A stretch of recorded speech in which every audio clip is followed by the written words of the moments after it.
So, Mr. Mulcair, you're joining me here at the Free Press Café for a Great little cafe, Mary Agnes. It's I wonderful. know, it's awesome. I know, we love it.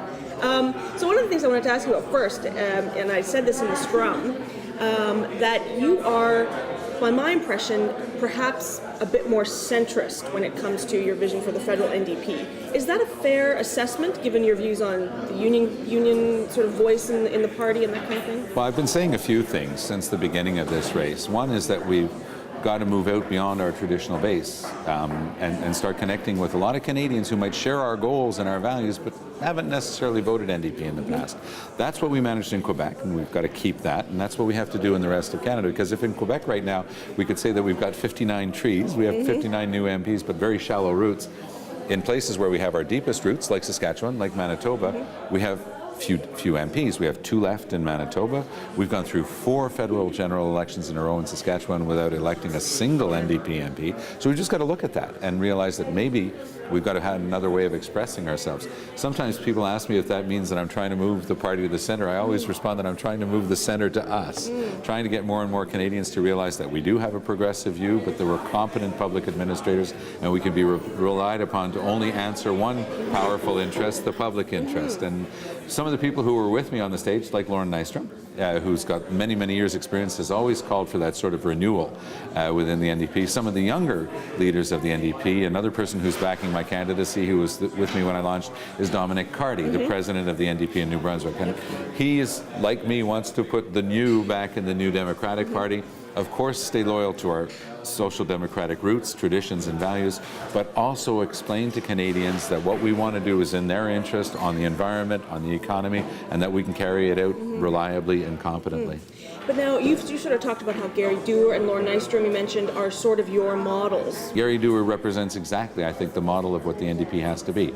Reliable, capable, explaining to people that we can do the job competently, and yet staying with our strong roots. But how do you do that in a federal system that's really polarized and where the Liberal Party has traditionally occupied that sort of more center, slightly left ground? How do you do that? A lot of people who have voted for Liberals in the past no longer do. They're coming to the NDP as the only reliable voice. The beauty of the NDP is we'll say exactly what we're going to do and then we'll do what we said. That's the difference between us and the Liberals. Okay. We, in Manitoba, the NDP government here, they pledged to meet the Kyoto targets. Right. And they've now admitted that they're not going to be able to do it. They say largely because there has been no national or even international sort of shift towards carbon cap and trade, carbon emissions trading, that kind of thing that could really benefit Manitoba.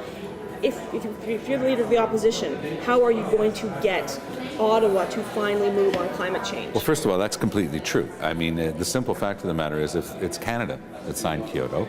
We had a federal government under the Conservatives that had no intention of respecting Kyoto. As we just described, the Liberals signed it more or less as a stunt. So, of course, it was difficult for provinces that actually wanted to do something like Manitoba to follow on if there was no incentive and there was no resources being put into that. We should also know that Manitoba is a fairly good example because most of your electricity is from green renewables like hydro. So you're a good model on that. And I think that if you develop your hydro and you wind up helping maybe some of the provinces west of here that are burning coal to produce their electricity, that coal contains mercury, it's depositing in your lakes here in Manitoba, that's a win-win for everybody on top of the greenhouse gas reductions, because it's not a canard. Global warming is real, it's being measured, being proven by scientists, but the public debate on global warming is now being won by the people who are saying, they're crying wolf, it's not a real thing, don't worry about it. It is something very real that we have to be responsible about. We have to put in place a plan, but the Conservatives can't be relied upon to do it. The NDP, of course, as official opposition, can bring that fight forward, start defining the terms of the debate better than it's been able to be done in the past, and then, of course, position ourselves for when we do take power in 2015. Okay. Another big Manitoba issue is crime, and I know you've come out sort of strongly in opposition to C-10. Meanwhile, the NDP government here is actually in favor of most of the elements of C-10. And crime is, though it's going down across Canada, in Manitoba it's a fairly serious issue.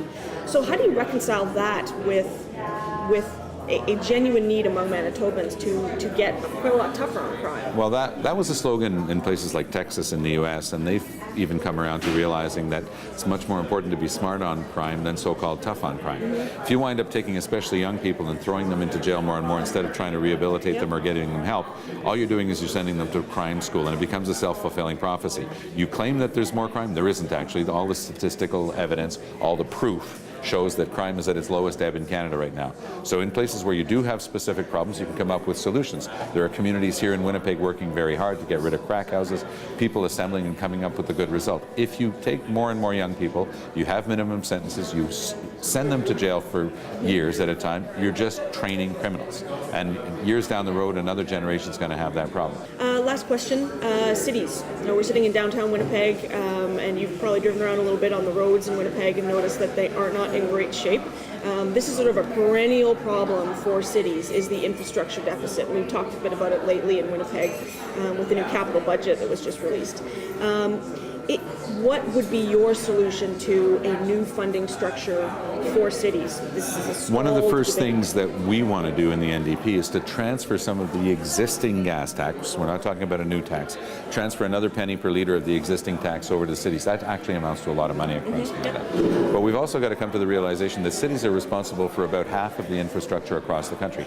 Provinces and the feds, the rest of it. But cities are really the lion's share. They're not getting the lion's share of tax revenues. So there is a deficit on a double level. Cities just aren't able to keep up with it anymore, and we don't have a long-term view. There's no sustainable view. Everybody says we want more funding for cities, but nobody will ever say, there are much better ways of doing it. For example, a cap and trade system could generate huge revenues, of which you could set aside a portion for green renewable energy or for better mass transit infrastructure in cities. So there are different ways of doing these things. We could come up with a financial transaction tax, which is something that's already exists in some jurisdictions. That's something that doesn't affect the markets, actually helps stabilize them, and it's something that could help move us ahead with regard to more revenues as well. So before we start targeting the already hard-pressed individual taxpayer, let's look at some of the systems. We've given tens of billions of dollars in tax breaks to banks and oil companies that didn't need it. We'll start stabilizing their revenue streams as well. Yeah. Okay. Good. Thanks, Mr. Mulcair. Thanks for the invitation, Mary Agnes. Thanks for coming to Winnipeg and the Café. We appreciate it. Thank you.